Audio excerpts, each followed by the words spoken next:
الحمد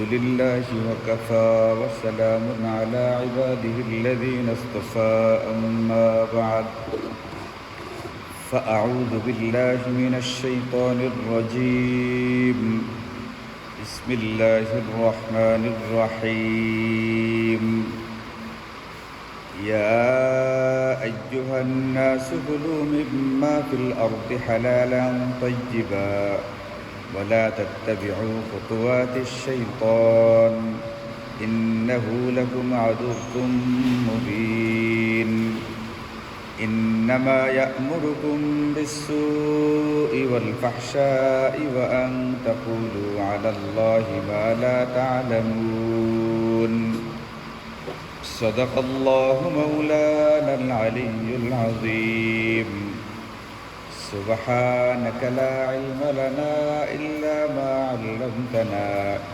إنك أنت العليم الحكيم আলহামদুলিল্লাহ, আল্লাহ পাকের মেহেরবানি আর দয়া যে আল্লাহ তাআলা আমাদের নিয়মিত তাফসীরের মাহফিলে বসার তৌফিক দিয়েছেন। আজকে আমরা আমাদের ধারাবাহিক তাফসীরের জন্য সূরাতুল বাকারা এর 169 এবং 168 এবং 169 এই দুটি আয়াতে কারিমা তেলাওয়াত করেছি। তো এই আয়াত গত সপ্তাহে শুরু হয়ে গেছিল। আমরা গত সপ্তাহে শুনেছিলাম আল্লাহ পাকের হুকুম এইটা। আল্লাহ পাক বলছেন, ইয়া আইয়ুহান নাস, হে লোক সকল, কুলু মিম্মা ফিল আরদি হালালান তাইয়্যিবা, তোমরা ভূমি থেকে উৎপাদিত হালাল এবং পবিত্র খাদ্য খাও। তো হালাল এবং তাইয়্যিবানের আলোচনা আমরা গত সপ্তাহে শুনেছি। প্রথমত বস্তুরা হালাল হইতে হবে। 2 নম্বর শুধু হালাল না, হালালের চেয়ে উপরে গিয়া এটা পবিত্র এবং স্বাস্থ্যকর হইতে হবে। আমাদের দেহের জন্য ক্ষতিকর হয় এমন কোনো কিছু যাতে না হয় সেদিকটাও বিবেচনা করতে হবে। এরপরে আল্লাহ বলছেন যে ওয়ালা তাত্তাবিউ খুতুওয়াতিশ শাইতান, তোমরা শয়তানের পদাঙ্ক অনুসরণ করো না। খাবার দাবারের ক্ষেত্রে আল্লাহ বলছেন যে হালাল এবং পবিত্র খাবার খাও এবং শয়তানের পদাঙ্ক অনুসরণ করো না। এই ক্ষেত্রে শয়তানের পদাঙ্ক কী জিনিস? এটা এই জামানায় একটা সিস্টেম ছিল। এটা আরবদের ভিতরে আরবরা দেব দেবীর নামে কিছু গরু ছাগলকে ছেড়ে দিত। এগুলোর কোনোটাকে বলা হয়তো বাহিরা, কোনোটাকে বলা হতো সাইবা, কোনোটাকে বলা হয়তো ওয়াসিলা, আর কোনোটাকে বলা হয়তো হাম। তো আল্লাহ বলতেছেন, মা জাআলাল্লাহু মিন বাহিরাতিন ওয়ালা সাইবা ওয়ালা ওয়াসিলাতিন ওয়ালা হাম। এই যে তোমরা দেব দেবীর নামে কখনো বাহিরা, কখনো সাইবা, কখনো ওয়াসিলা, কখনো হাম, বিভিন্ন রকমের জন্তুকে উৎসর্গ করে দাও, এরপরে তোমরা এই কথাটা বলো যে এই জন্তুগুলোকে ভোগ ব্যবহার করা যাবে না, এইগুলোকে হারাম ঘোষণা কিন্তু মা জাআলাল্লাহু, আল্লাহ তাআলা করেননি। দুনিয়ার মানুষ হালাল জিনিসটাকে হারাম ঘোষণা করে দিল। তারা বলতো এইগুলো থেকে ভোগ ব্যবহার করা যাবে না। আল্লাহ বলতেছেন, আল্লাহ পাকের যেটাকে হালাল করা, এটাকে দুনিয়ার কোনো মানুষ যদি হারাম ঘোষণা করে তাহলে তোমরা সেই কথাটাকে মানবা না। এই কথাটা মানা মানেই হলো শয়তানের পদাঙ্ক অনুসরণ করা। সুতরাং শয়তানের পদাঙ্ক অনুসরণ করা যাবে না। তা শয়তানের পদাঙ্ক অনুসরণ করতে না চাইলে যেটা করতে হবে সেটা হলো দেব দেবীর নামে কোনো প্রাণীকে উৎসর্গ করা যাবে না, এবং উৎসর্গ করার মধ্য দিয়া আল্লাহ পাকের কৃত হালালকে হারাম ঘোষণা করা যাবে না। আল্লাহ যেটাকে হালাল করছেন সেটাকে হারাম করার ক্ষমতা দুনিয়ার কে রাখে? যারা এই চিন্তাটা করে যে আল্লাহ যেটাকে হালাল করছেন সেটা হারাম হবে, অত আল্লাহ যেটাকে হারাম করছেন সেটাকে হালাল করবে, এটাকে আল্লাহ বলছেন খুতুওয়াতিশ শাইতান, শয়তানের পদাঙ্ক অনুসরণ। এই কাজটাই একটা শয়তানি কাজ। আল্লাহ যে জিনিসটাকে হালাল বলছেন সেটাকে কেউ যদি হারাম বলতে চায়, অথবা আল্লাহ যেটাকে হারাম বলছেন সেটাকে কেউ যদি হালাল করে ফেলতে চায়, এই কারবারটাই হলো কি একটা শয়তানি কাজ। আল্লাহ বলছেন যে ওয়ালা তাত্তাবিউ খুতুওয়াতিশ শাইতান, তোমরা শয়তানের পদাঙ্ক অনুসরণ করতে যেও না, শয়তানের পদাঙ্ক অনুসরণ করো না। এই ব্যাপারে তাফসীরের কিতাবে আরেকটা কথা লিখছে, এরকম কিছু কিছু মানুষ এমন আছে যারা জুহুদ বা তাকওয়ার নামে, দুনিয়া বিমুখতার নামে, অথবা অন্য আরও নিজস্ব কিছু চিন্তা চেতনা বাস্তবায়ন করার জন্যে যে কোনো রকমের উত্তম সুস্বাদু খাবার খেলে তারা এটাকে মনে করতো এটা উচিত না। দুনিয়াতে যেগুলো খুব নামি দামি খাবার, সুস্বাদু খাবার যেগুলো আছে, এইগুলোকে খাইতে তারা মনে করতো তাকওয়া পরহেজগারির পরিপন্থী একটা ব্যাপার। তো এটাও এখানে বলে দেওয়া আছে না। দামি দামি খাবার যাদের সামর্থ্য আছে, সুস্বাদু খাবার যাদের সামর্থ্য আছে, উৎকৃষ্ট মানের খাবার যাদের সামর্থ্য আছে তারা খেতে পারবে। ভালো খাবার খাওয়া এটা তাকওয়া পরহেজগারির পরিপন্থী কোনো ব্যাপার না। এটা তাকওয়া পরিপন্থীর সাথে যায় না এমন কোনো ব্যাপারও না। কারণ উত্তম খাবারটাও তো কে হালাল করছেন? আল্লাহ পাক হালাল করছেন। অনেকের কাছে গরুর গোশত খুব প্রিয় খাবার। এখন তার যদি সামর্থ্য থাকে সে সপ্তাহে 3 দিন বা 5 দিন গরুর গোশত খাবে, খেতে পারে, কোনো অসুবিধা নেই।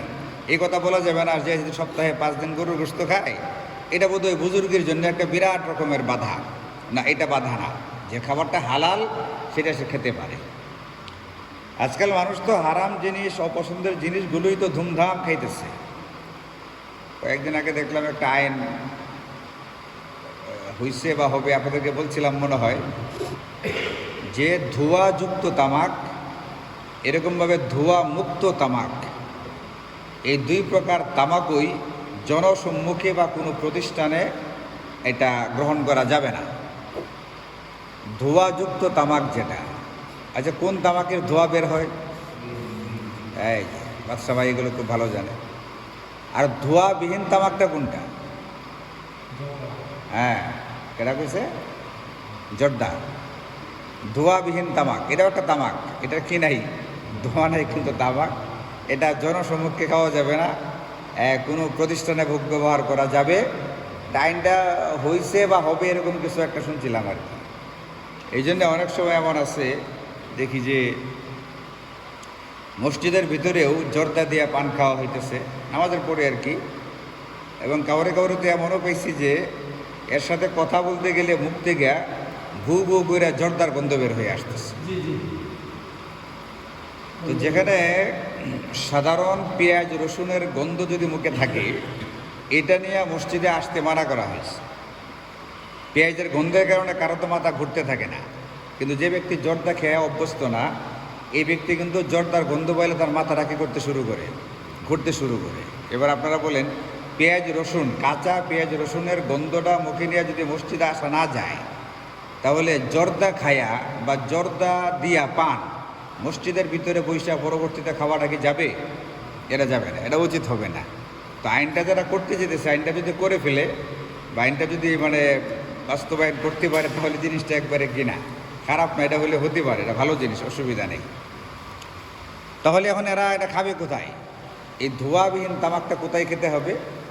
একা কি কোনো ঘরে বসে খাইতে হবে, ঘরের ভিতরে বসে খাই আসতে হবে। আর বাইরে চলে আসলে পরে গিয়া মাঝে মধ্যে ধোঁয়াযুক্ত তামাক যারা গ্রহণ করে দেখি মাঝে মধ্যে কোথায় গিয়া, যে জিনিসের ভিতরে গিয়া ওই ধোঁয়ামুক্ত তামাকটা ওইখানে গিয়ে খাইয়া পরে কী করতে হবে? আসতে হবে, যেখানে একলা কাজটা করা যায়। এটা কোন জায়গায়? এটা হ্যাঁ,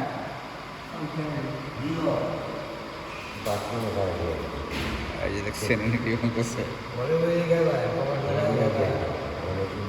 এই জন্য আমাদের খাবারটা হালাল হইতে হবে, খাবারটা পবিত্র হইতে হবে, আর বাইরে যাওয়া যাবে না।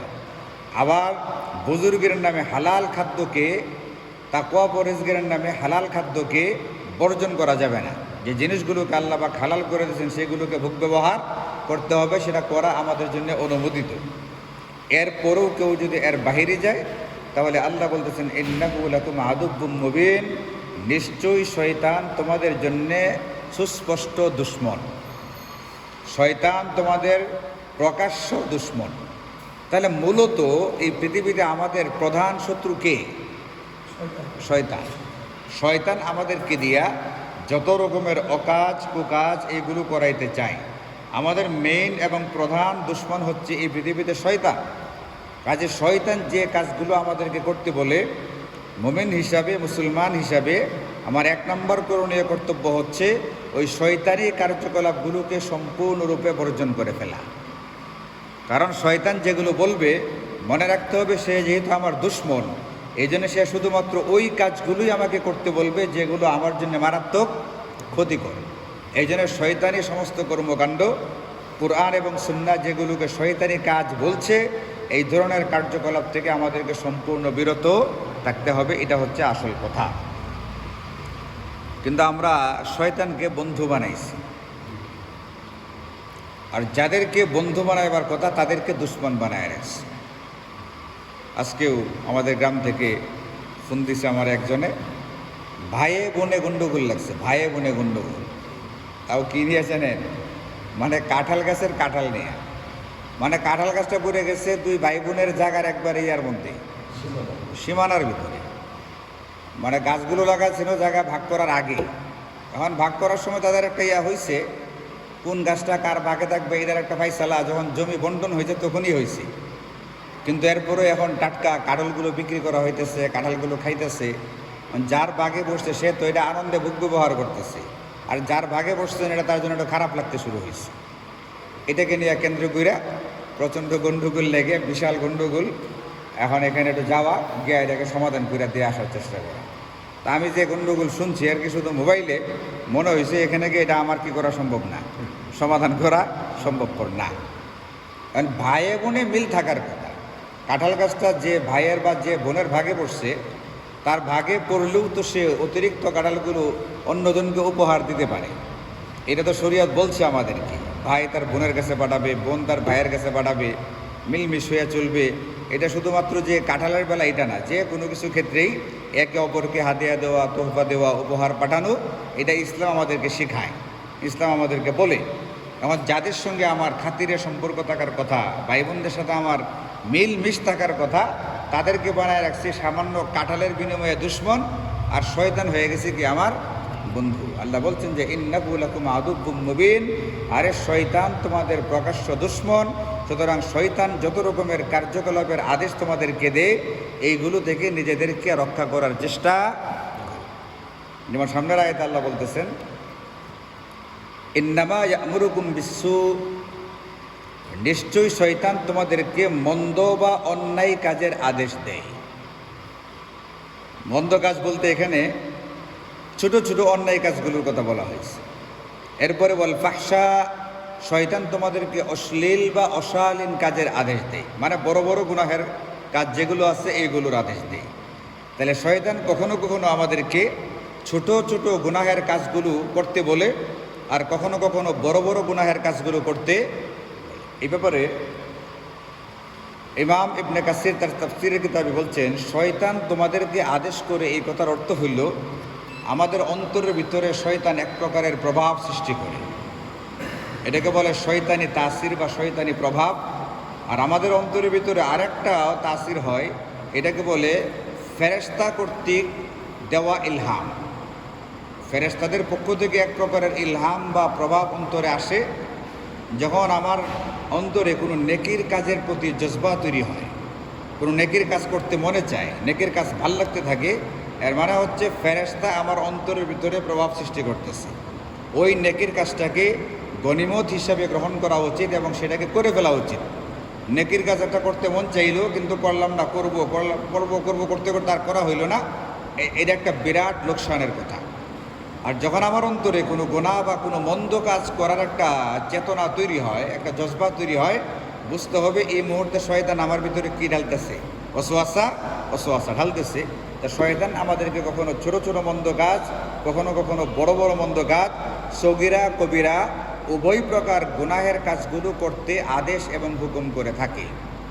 এখন শয়তানের কথা মেনে যদি আমাদের কেউ কোনো মন্দ কাজে লিপ্ত হয়, এর মানে হলো সে নিজে নিজের ক্ষতি করে ফেলছে। কারণ শয়তান তার প্রকাশ্য দুশমন হওয়ার কারণে শয়তান কখনোই তার ভালো চাইবে না, ভালো কাজ করতে বলবে না। এবং 3 নম্বর, শয়তান তোমাদেরকে আরেকটা হুকুম করে, সেটা কি আন তাকুলু আলাল্লাহি মা লা তা'লামুন, এবং তোমরা আল্লাহ পাকের ব্যাপারে এমন কথা বলবার জন্যে শয়তান তোমাদেরকে উৎসাহিত করে যে সম্বন্ধে কথা বলাটা তোমাদের জানা নাই বা তোমাদের এই সম্পর্কে কথা বলা উচিত না। আল্লাহ তাআলার ব্যাপারে আল্লাহ তাআলার দিকে সম্বন্ধ করে এমন কথাবার্তা বলতে তোমাদেরকে আদেশ করে যে কথাবার্তাগুলো তোমাদের বলার মতো এলম বা জ্ঞান নাই।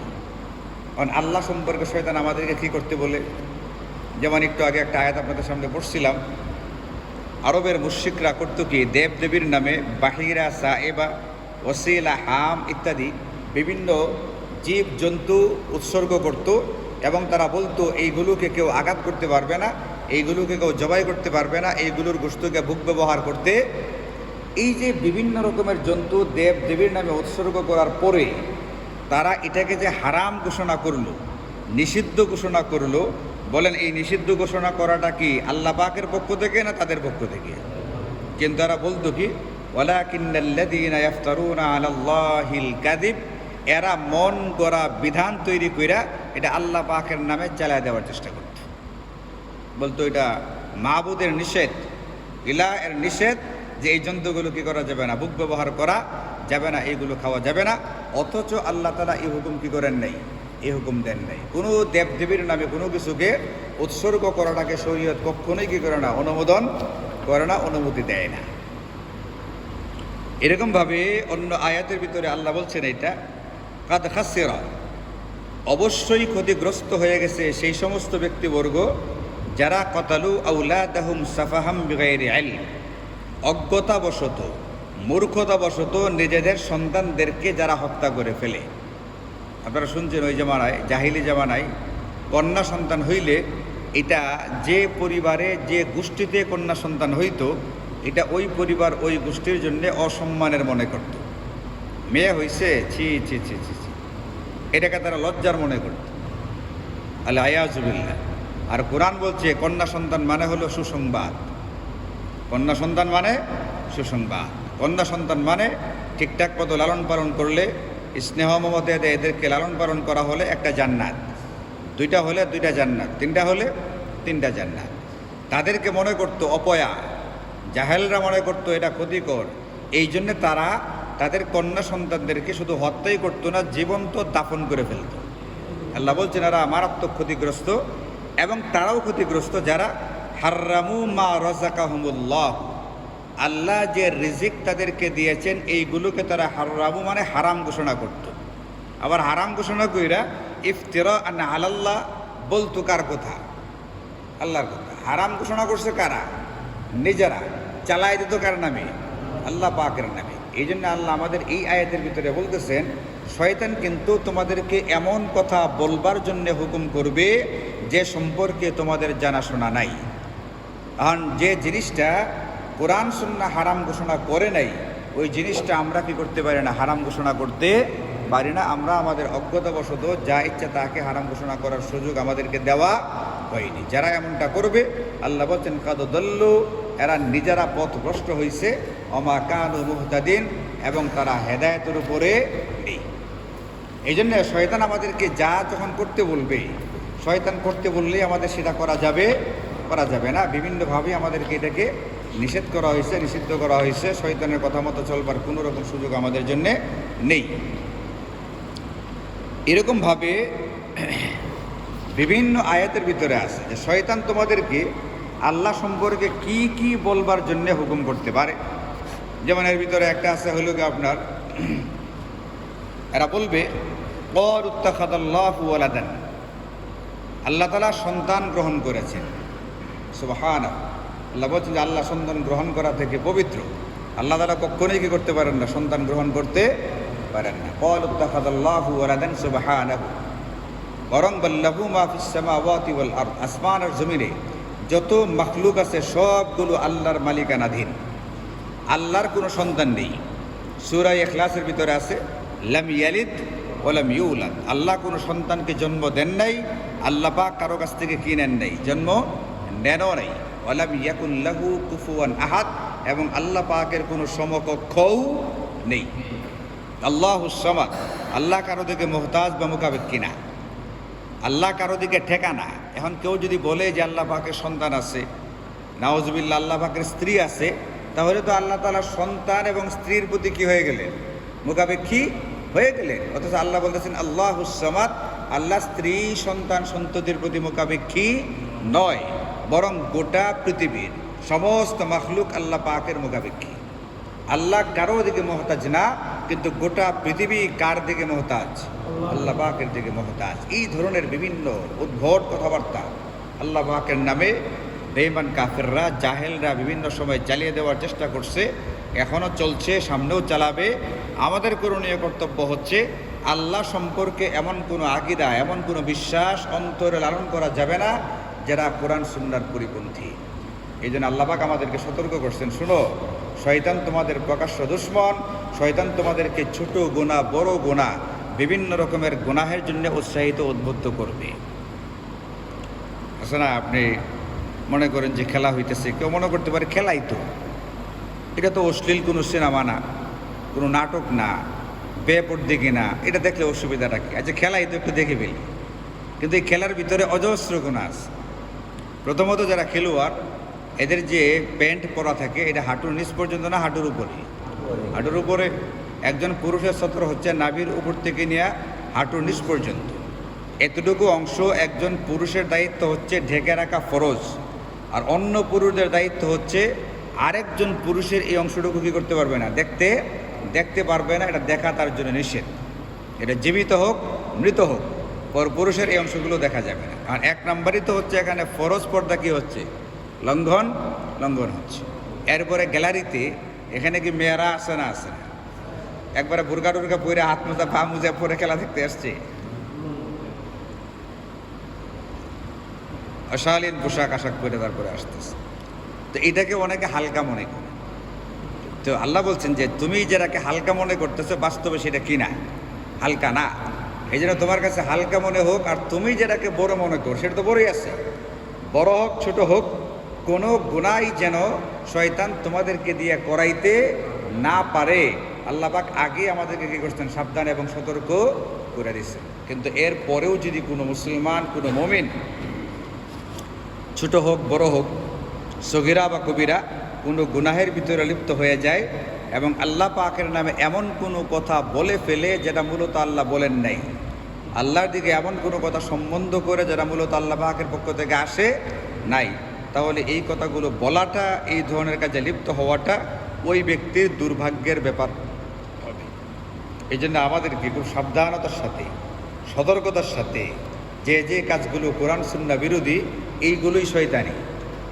যে কাজগুলো কোরআন সুন্নাহ বিরোধী, এইগুলোই শয়তানি কথা, শয়তানি কাজ। এইগুলো থেকে আমাদের নিজেদেরকে সযত্নে হেফাজত করার চেষ্টা করতে হবে। আজকে এতটুকু রইল। সামনের আয়াতে খুবই গুরুত্বপূর্ণ একটা আলোচনা আছে তাকলিদের ব্যাপারে, তাকলিদ সংক্রান্ত। তো আজকে যতটুকু আলোচনা হইল, এর ভিতরে এক নম্বর কথা হচ্ছে এটা, আল্লাহ আমাদেরকে বলছেন আমরা পৃথিবীর ভোগ ব্যবহার করব, যে জিনিসগুলো খাবো, যে জিনিসগুলো, এগুলো হালাল হইতে হবে এবং পবিত্র হইতে হবে, ক্ষতিকর হওয়া যাবে না। যেটা আমার দেহের জন্য ক্ষতিকর, সেটার কোনো কি নেই, গ্রহণ করার সুযোগ। এখন চিকিৎসা বিজ্ঞান বলছে ধোঁয়াযুক্ত তামাক, চিকিৎসা বিজ্ঞান বলছে ধোঁয়াবিহীন তামাক, এই দুইটাই আমাদের দেহের জন্য ক্ষতিকর। পরশুদিন না কবে একজনে মাসালা জিজ্ঞেস করছে, জর্দার ফ্যাক্টরি করতে চাই, জর্দা তৈরি করবে, জর্দা বিক্রি করবে। আমি বললাম যে এত কিছু থাকতে আপনি জর্দা কেন করতে চান? বলো এটার ভিতরে বিশাল লাভ। এটার ভিতরে লাভ কি হয়? বেশি হয়, এই জন্য তিনি এটা করতে চান। আপনারা কি বলেন, করা কি ঠিক হবে? জিনিসটা ধোঁয়াবিহীন তামাক, এটা কি করা ঠিক হবে?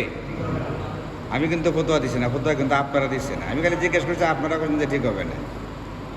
তো যাই হোক, আল্লাহ বলছেন আমাদেরকে এক নম্বর শিক্ষণীয় বিষয় হচ্ছে এটা, আমাদেরকে হালাল এবং ক্ষতিকর নয়, পবিত্র, সুস্বাদু, সুখকর এবং স্বাস্থ্যসম্মত খাবার গ্রহণ করতে হবে। এটা শুধু ডাক্তারদের কথা না, এটা কিন্তু কারো কথা, আল্লাহ পাকেরও কথা। এই জন্য যেটাই আমার জন্য ক্ষতিকর সেটা গ্রহণ করা যাবে না।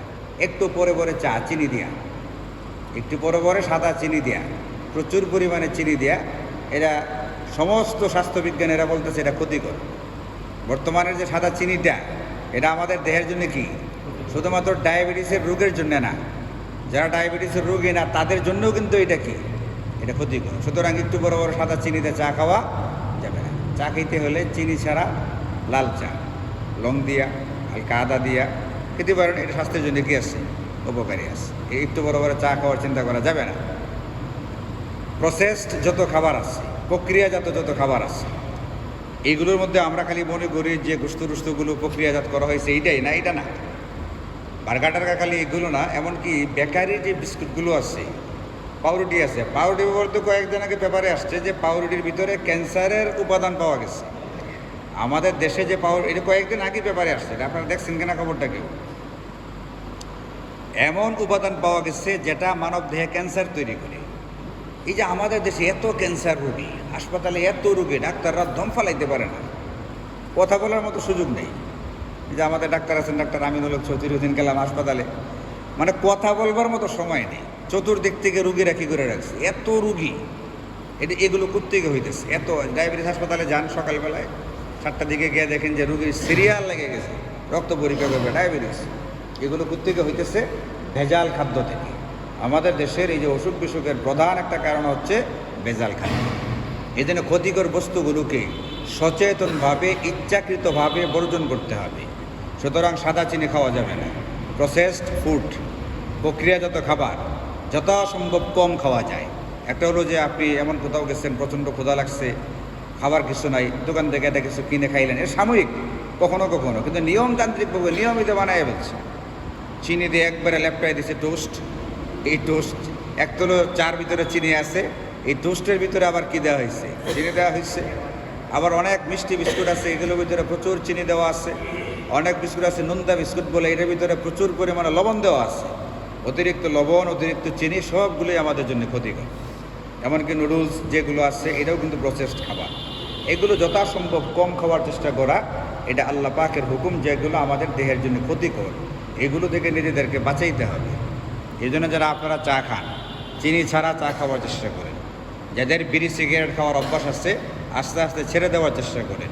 যারা পান খান, পানটা খান কালি জিরা দিয়া, জর্দার পরিবর্তে কিনেন, কালি জিরা নেন। এটা হাদিসের মধ্যে আছে, অনেক উপকারী জিনিস। জর্দা সম্পূর্ণ বাদ দিয়ে ফেলেন, এটা বাদ দিয়ে এটা জায়গায় কালি জিরা নেন। এবং যেটা ক্ষতিকর নয় এমন সব জিনিস আপনি ক্ষতিকরগুলো বাদ দিয়ে, ক্ষতিকর নয় এমনগুলোকে আস্তে আস্তে নিজের জিন্দগিতে আনার চেষ্টা করেন। এখন ধরছে না, কিন্তু ধরবে না এমন তো না। আমার বয়স 40, আমি সিগারেট খাই, আমার তো কিছুই হয়েছে না। এখন হয়েছে না, 5 বছর যে পরে হবে না তার কি গ্যারেন্টি আছে? একটা অসুখ ধরা পড়তে খুব বেশিক্ষণ লাগে? খুব বেশিক্ষণ লাগে না। একটু অসুবিধা হয়েছে, ডাক্তারের কাছে 2টা পরীক্ষা দিয়েছে, পরীক্ষা রিপোর্ট তো ভালো লাগতেছে না, আপনি ঢাকার থেকে এই পরীক্ষাটা করায় আনেন, এই যে ধরা পড়ে গেছে, শেষ। খুব বেশিক্ষণ লাগে না। এই জন্য যে কোনো ক্ষতিকর জিনিস, ডাক্তাররা বলতেছেন, শুধুমাত্র ওনাদের কথাই না, এটা আল্লাহ পাকেরও কথা, স্বাস্থ্যসম্মত খাবার আমাদেরকে গ্রহণ করতে হবে। স্বাস্থ্যের জন্য ক্ষতিকর এমন যে কোনো জিনিস আমাদেরকে বর্জন করতে হবে। এমনকি হালাল জিনিস, যে আল্লাহ বলছেন হালালান তৈজিব, হালাল হবে এবং তৈজি হবে। ধরেন যে গরুর গোশত, এটাকে হালাল না হারাম, কিন্তু এটা যদি এত বেশি পরিমাণে খাওয়া হয় যে পরবর্তীতে তার আপনার পেটের জন্য অসুবিধা হয়, স্বাস্থ্যের জন্য অসুবিধা হয়, প্রেশার বেড়ে যায়, তখন এটা তার জন্য হালাল হইলেও এটা কিন্তু তার জন্য আর তৈজিব রয়েছে না। আল্লাহ বলছেন হালালও হইতে হবে, তৈজিবও হইতে হবে। কারণ গরুর গোশতটা হালাল, কিন্তু গলা পর্যন্ত খাওয়ার কারণে এখন যখন স্বাস্থ্য খারাপ হয়েছে, প্রেশার বাড়ছে, হাগু কঠিন হয়ে গেছে গা, বাথরুম হইতেছে না, এই যে অসুবিধাগুলো হয়েছে, এগুলো হওয়াটাই প্রমাণ করে অতিরিক্তটা তার জন্যে হালাল হলেও কি না, তৈজিব না। সুতরাং হালাল খাবার এতটুকু পরিমাণে গ্রহণ করতে হবে যেটা আমার স্বাস্থ্যের জন্য উপকারী, স্বাস্থ্যের জন্য ক্ষতিকর হয় সেটা কি করা যাবে না, গ্রহণ করা যাবে না। এই জন্য চিনি বাজারে লালটাও পাওয়া যায়, আপনারা জানেন কিনা অনেকে জানি না, লালটাও পাওয়া যায়। সাদা চিনি না কিনা, লালটার কেজি 20 টাকা প্রতি কেজি বেশি, লালটা কিনবেন, লালটা কেনার চেষ্টা করবেন সাদার পরিবর্তে। মানে যতটুকু পারা যায়, আমাদের চেষ্টাটা তো করতে হবে, তাই না? সব পারা যাবে না, আমাদের দেশে সব আপনি একবারে তৈজিব খেতে পারবেন না, কারণ সব তৈজিব নাই। শাকসবজি বলেন, মাছ বলেন, গরু বলেন, এমন এমন কীটনাশক দিচ্ছে, এগুলোর ভিতরে এমনিই একবারে সর্বনাশ করা আছে। তো এরপরও আমাদেরকে যতটুকু পারার চেষ্টাটা করা লাগবে। সাদা আটার পরিবর্তে লাল আটা পাওয়া যায়, লাল আটাটার দাম বেশি। লাল আটাটা খাইতে মানে মজা মনে হবে যে মজাটা কী লাগতেছে, কম লাগতেছে। এটার কারণ হলো সাদাটা খাইতে খাইতে খাইতে খাইতে এমন অভ্যাস হয়ে গেছে, আমার লালটা আর কি লাগে না, ভাল লাগে না, মজা লাগে না, কিন্তু লালটা পাওয়া যায়। এই জন্য যারা পারেন, যাদের জন্য সম্ভব হয়, সাদা আটার পরিবর্তে কোনটা কেনার চেষ্টা করেন। ওটার ভিতরে ফাইবার থাকে, আঁশ থাকে, স্বাস্থ্যের জন্য উপকারী। সাদার ভিতরে সেই ফাইবারটা নাই, এটাকে চাইছে আগে কী করে দিছে, পালায় দেওয়া হয়েছে। চাউলের ভিতরেও লাল চাল পাওয়া যায়, যেটা আমাদের বাজার থেকে কেনা ঝকঝকে সাদা সুন্দর, খাইতে ভালো লাগে, দেখতে সুন্দর দেখা যায়, এটা স্বাস্থ্যকর না। কিন্তু যারা লালটা, যারা আঁশটা উপরে রয়ে গেছে ফাইবারটা, ওই চালও কিনতে পাওয়া যায়। যারা পারেন এটাকে কেনার সংগ্রহ করেন। কি হিসাবে? 2-4 দিন দুনিয়াতে বেশি বাঁচবো এই নিয়তে না, আল্লাহ পাকের হুকুমের উপরে আমল করার জন্য। আল্লাহ বলছেন হালাল আন তৈজিবা, কোন খাবারটা খাও? হালাল এবং তৈজিব। এটা আমাদের 1 নম্বর শিক্ষণীয় বিষয়। 2 নম্বর শিক্ষণীয় বিষয় হচ্ছে শয়তানি কোনো কর্মকাণ্ডে অংশগ্রহণ করা যাবে কোনোভাবেই না। এটা শয়তানি কোনো কর্মকাণ্ডে অংশগ্রহণ করবার সুযোগ আমাদের জন্যে নেই। 3 নম্বর শিক্ষণীয় বিষয় হচ্ছে আমাদের মাথায় সব সময় এটা রাখতে হবে, আমাদের প্রধান দুশ্মন আমার ভাইও না, আমার বোনও না, আমার প্রতিবেশীও না, আমার দুশ্মন কে? শয়তান। আর শয়তান যেন আমার বন্ধু না হয়ে যায়। আত্মীয় স্বজন হয়ে গেছে দুশ্মন, শয়তান কি হয়ে গেছে না, এটা হতে পারবে না। আমার দুশ্মন কে? শয়তান। এটা মাথায় রাখতে হবে। 4 নম্বর শিক্ষণীয় বিষয় হচ্ছে আল্লাহ আমাদেরকে সাবধান করে দিচ্ছেন, শয়তান তোমাদেরকে ছোট বড় বিভিন্ন রকমের গুনাহের কাজ এবং আল্লাহ সম্পর্কে এমন ফালতু কথাবার্তা বলবার আদেশ করবে যে সম্পর্কে তোমার কোনো জ্ঞান নেই। সুতরাং এই জিনিসগুলো থেকে নিজেদেরকে গুরুত্ব দিয়ে বাঁচানোর চেষ্টা করতে হবে। আল্লাহ তাআলা আমাদেরকে তৌফিক দান করুন। ওয়া আখিরু দাওয়ানা আনিল হামদুলিল্লাহি রাব্বিল আলামিন। সুবহানাল্লাহি।